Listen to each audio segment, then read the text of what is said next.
September 1945. The war is over. Cities lie in ruins. Factories are silent. Armies are standing down. Across the world, a single story begins to take shape. A clean story. A comforting story. The Allies won World War II because they were smarter, braver, and morally united. It's the version printed in textbooks. The version shown in movies. The version repeated so often that it feels unquestionable. Germany made mistakes. The Allies made brilliant decisions. And victory followed. Simple. Too simple. Because wars, especially wars this large, are never won the way we like to remember them. Here is the uncomfortable truth. The Allies did not defeat Germany because they outsmarted it on every battlefield. They did not win because they always made the right decisions. And they did not win because Germany suddenly collapsed under superior tactics. In many cases, the Allies were late, unprepared, divided, and often wrong. Yet they still won, not because they were flawless, but because World War II was not decided the way popular history suggests. It was not decided by a single genius plan, or a single turning point battle, or a single heroic nation. It was decided by something far less dramatic: time, scale, industry, and exhaustion. Germany was not defeated in a moment. Germany was worn down.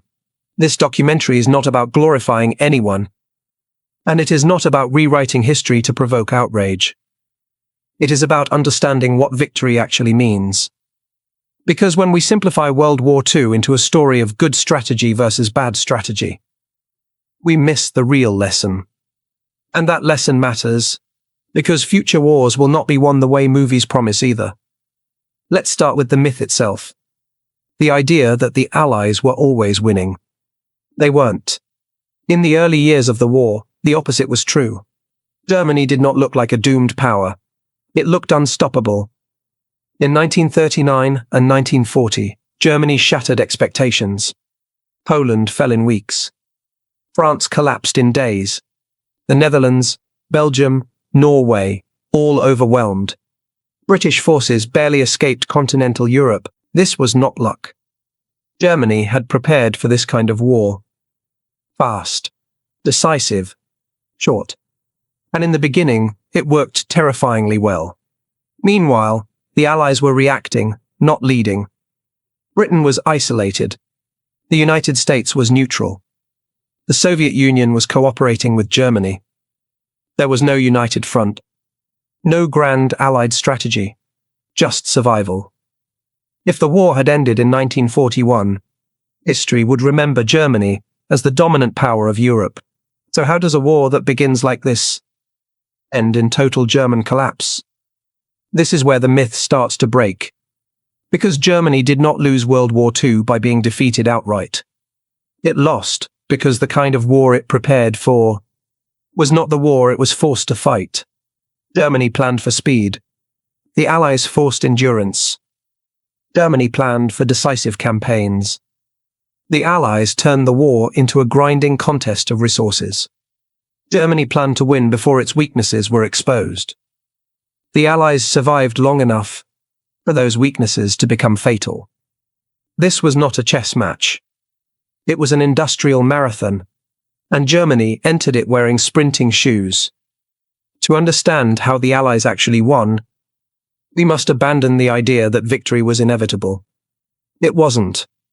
There were years, not months, when the Allies were losing badly, and the outcome depended less on brilliance, and more on who could stay standing the longest.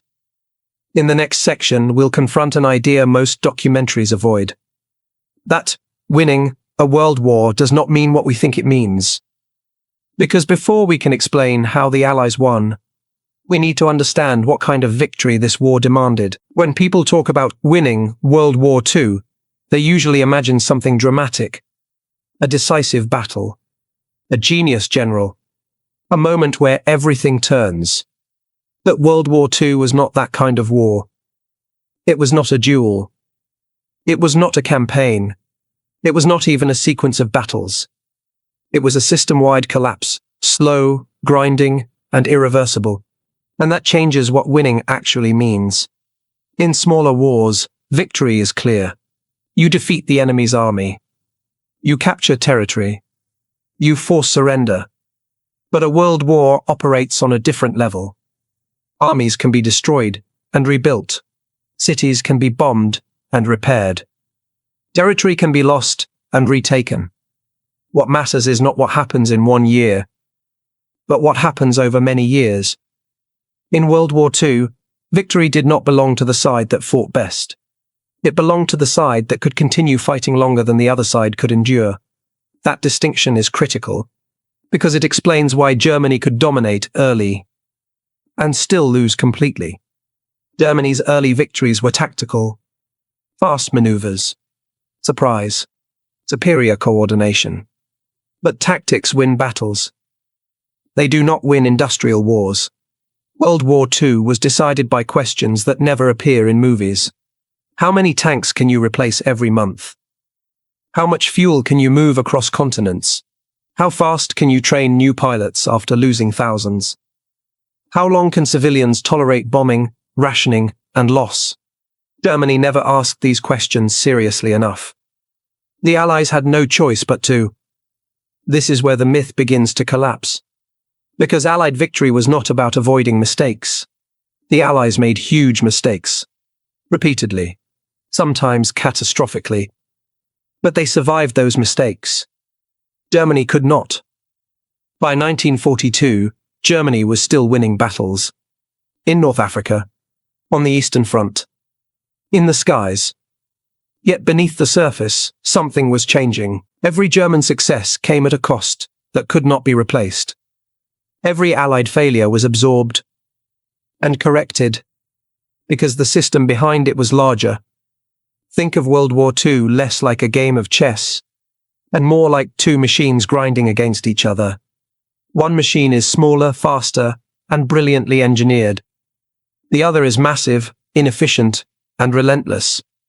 At first, the smaller machine looks superior, but over time, it wears itself out. Germany's economy was not designed for a long war. Its industry lacked depth. Its access to raw materials was limited.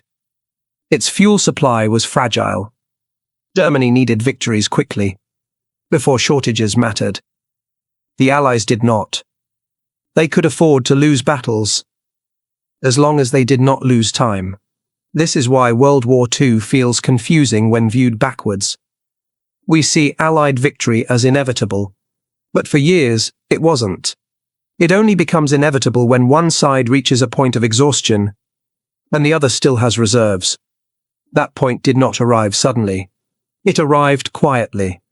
Factory by factory, convoy by convoy, pilot by pilot.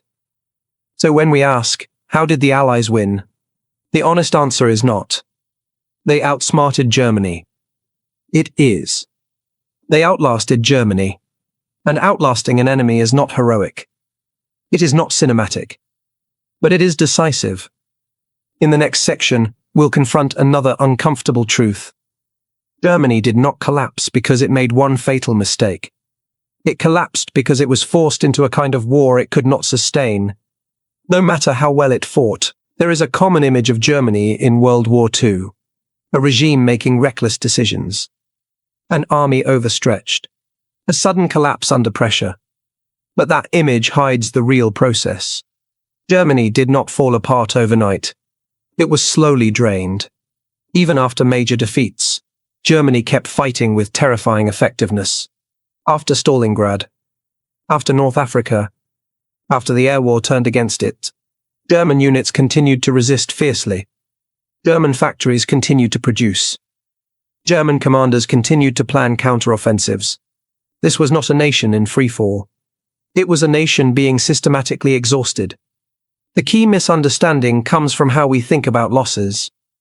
When Germany lost a tank, that loss mattered. When the Allies lost a tank, it mattered far less. Not because Allied crews were expendable, but because Allied production made replacement routine. Germany could win a battle and still lose the war. The Allies could lose a battle and still be getting stronger. By 1942, Germany faced a brutal reality. It was fighting on multiple fronts. A massive land war in the east, a naval and air war in the west, campaigns in North Africa, occupations across Europe. Every front demanded men, fuel, ammunition, and transport. Germany had none of these in abundance. Fuel became the silent killer. Without oil, tanks are immobile, aircraft are grounded, trucks stop moving. Germany never had secure access to enough fuel for a long war. Every offensive was a gamble, not just militarily, but logistically. Each advance pushed supply lines farther. Each retreat destroyed equipment that could never be replaced. The Allies understood something Germany did not fully accept. You don't need to destroy an army if you can starve it of resources. Bombers targeted factories. Submarines cut supply routes. Blockades tightened. Germany was not being knocked out, it was being weakened daily. And this process was invisible to most people at the time. Maps still showed German-controlled territory. Armies were still in the field. Propaganda still promised victory. But behind the scenes, the numbers told a different story. Production gaps widened. Training time shrank. Quality declined. Germany was still fighting, but it was no longer recovering. This is the difference between collapse and depletion. Collapse is dramatic. Depletion is quiet. And quiet defeats are often misunderstood. The Allies didn't need a perfect strategy. They needed Germany to keep spending resources faster than it could replace them. And Germany, by continuing to fight everywhere at once, did exactly that. By the mid-war years, the outcome depended less on battlefield genius and more on arithmetic. Steel, fuel, shipping capacity, manpower. Germany was losing this war on paper, long before it lost it on the ground. In the next section, we'll look at one of the most uncomfortable truths of all. That time itself became the Allies' greatest weapon. Not because they planned it that way, but because they were forced into it. Time is not neutral in war. It favors one side and punishes the other. In World War II, time did not favor Germany. Germany's entire strategy depended on speed. Not because speed was elegant, but because delay was deadly. Germany knew its limits. Limited fuel, limited raw materials, limited industrial depth. The solution was simple in theory. Win quickly, before shortages mattered. That logic shaped everything Germany did.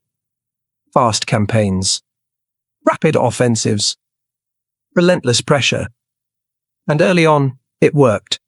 But time has a cruel way of exposing assumptions. The longer the war lasted, the more Germany's strengths lost value, and its weaknesses became impossible to hide. The Allies, on the other hand, did not start the war prepared. They were slow, disorganized, often reactive. But they had something Germany did not: the ability to absorb time. Britain could endure years of bombing. The Soviet Union could trade space for survival. The United States could take years to fully mobilize. None of this looked impressive in the short term. But over time, it became decisive. Time allowed learning. The Allies made mistakes and corrected them. Tactics improved. Coordination improved. Technology improved. Germany improved too. But at a cost it could not sustain. Every improvement demanded resources Germany didn't have. This is where the myth of genius begins to mislead. History often credits victory to brilliant plans and decisive moments. But brilliance matters far less when time is on your side. And it matters very little when it isn't. Germany's leadership believed it could force decisions. Force Britain out. Crush the Soviet Union. Deter the United States. Each assumption depended on speed. Each failed, because time refused to cooperate. As the war dragged on, Germany faced a problem it could not solve. Even successful operations no longer changed the strategic balance. Winning a battle no longer brought Germany closer to victory. It only delayed defeat. For the Allies, The opposite was true. Even defeats bought time. And time brought factories online. Time brought new weapons. Time brought trained pilots and crews. Time turned chaos into structure. This is why World War II feels strange when studied carefully. The side that often fought better tactically, lost. The side that often struggled early, won. Because time did the work that strategy could not. In the next section, we'll examine what time actually produced. Not brilliant maneuvers, but overwhelming industrial power. The kind of power no battlefield genius can overcome. World War II is often told as a contest of minds. Generals versus generals. Plans versus plans. Strategy versus strategy. But beneath every battle, every campaign, every decision, there was a quieter contest taking place. A contest of factories.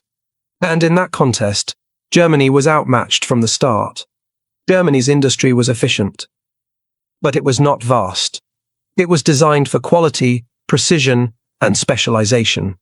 The Allies built something different. They built scale. By the mid-war years, Allied factories were producing weapons at a pace Germany could not imagine.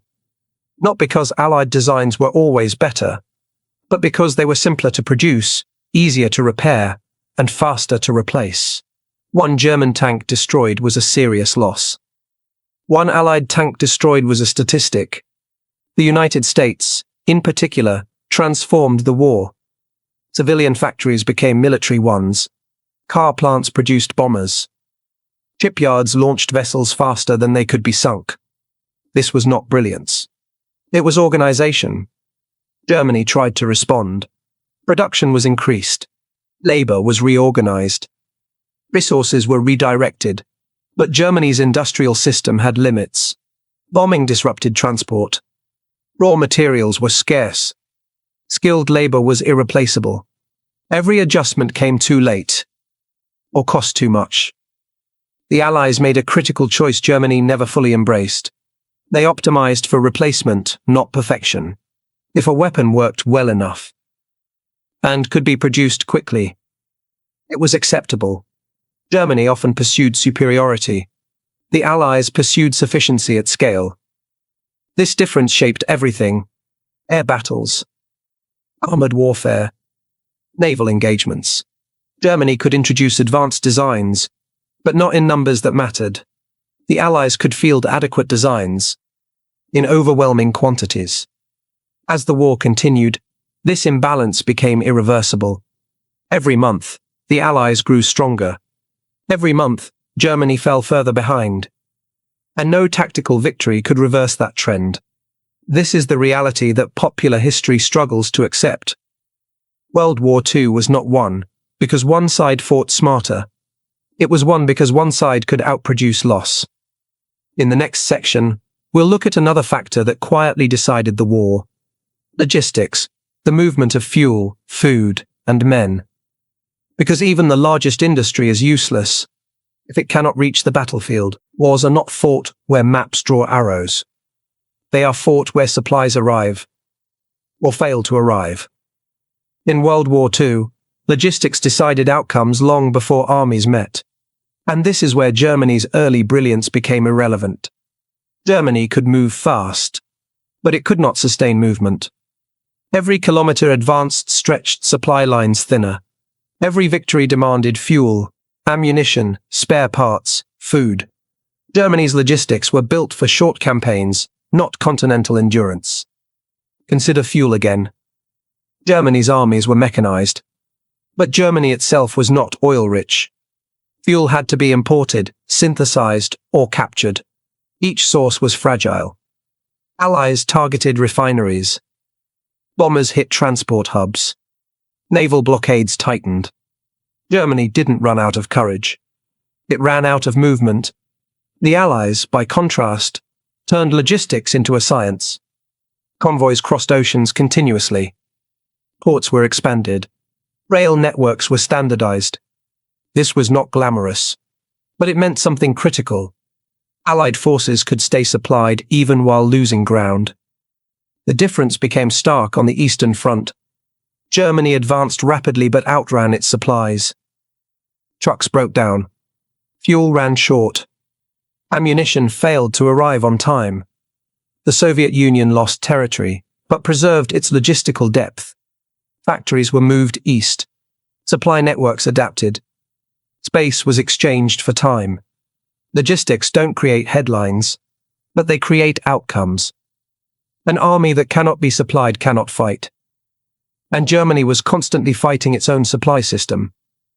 The Allies learned to plan offensives around logistics. Not opportunity but sustainability. If supplies could not follow, the attack waited. Germany often attacked first and hoped supply would catch up. This difference mattered more than courage or skill. It determined which victories lasted and which evaporated. By the later years of the war, Germany's situation was hopeless not because of defeat in battle, but because its logistics were broken beyond repair. No fuel, no transport, no recovery. In the next section, we'll address a topic often avoided, that the Allies made serious mistakes and still won. Because perfection was never required, history often paints the Allies as careful, methodical, and always one step ahead. They weren't. The Allies made mistakes, large ones, repeated ones, and sometimes disastrous ones.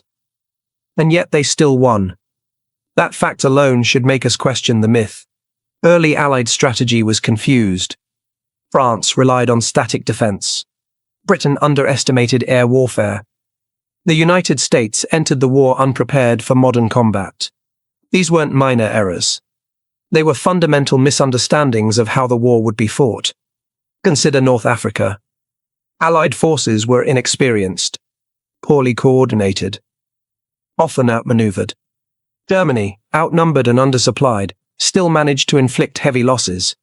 This was not Allied brilliance. It was Allied survival. Even after entering Europe, mistakes continued. Landings were delayed. Intelligence was incomplete. Command disagreements slowed action. Victory did not come from perfection. It came from resilience. The Allies could afford to be wrong. Germany could not. Every German mistake compounded shortages. Every Allied mistake became a lesson. This imbalance mattered more than genius. Failures that would have destroyed smaller powers were absorbed by the Allied system. Lost ships were replaced. Lost aircraft were rebuilt. Lost divisions were reformed. Germany had no such margin. This is the truth rarely acknowledged. The Allies didn't win because they avoided failure. They won because failure didn't end them. In the next section, we'll examine the final mechanism that sealed Germany's fate. Not invasion. Not betrayal. But exhaustion complete and irreversible. By the final years of the war, Germany's defeat was no longer a matter of strategy. It was a matter of capacity. Germany still had experienced officers, still had disciplined units, still had advanced weapons. What it no longer had was the ability to sustain existence as a fighting system. Every element of war was breaking down at once. Fuel shortages immobilized armored units. Ammunition shortages limited artillery. Pilot training was rushed or skipped entirely. Even when Germany introduced new weapons, they arrived too late and in numbers too small to matter. Technology cannot compensate for exhaustion. Civilian life collapsed alongside the military effort. Cities were destroyed. Transportation networks shattered. Food supplies strained. The population did not rebel en masse, but endurance eroded. A nation can fight bravely and still be unable to continue. Meanwhile, the Allies grew stronger every month. Not more inspired. Not more heroic. Simply more capable. This asymmetry made the end inevitable. Germany did not lose because it lacked courage. It lost because courage cannot replace fuel, steel, and time. After the war, the world needed meaning. The devastation was too large to explain with spreadsheets and supply charts. So history was simplified. Victory was attributed to leadership. Defeat to madness. Complex systems were reduced to personalities. This made the war easier to understand but harder to learn from. The truth is less comforting. World War II was decided by structures, not individuals. By production lines. By logistics chains. By time itself. But those are not heroic stories. They are mechanical ones. And so the myth survived. That wars are won by brilliance alone. That good strategy guarantees victory. That defeat proves incompetence. World War II proves none of these things. The Allies did not win World War II the way we think. They won because their system could endure a war of unimaginable scale. Germany lost because its system could not. That is the real lesson. Modern wars will not be decided by single battles either. They will be decided by endurance. By logistics. By industry. By time. Ignoring that truth does not make it less real. It only ensures it will surprise us again. World War II was not a triumph of genius. It was a triumph of capacity. And capacity is built long before the shooting starts.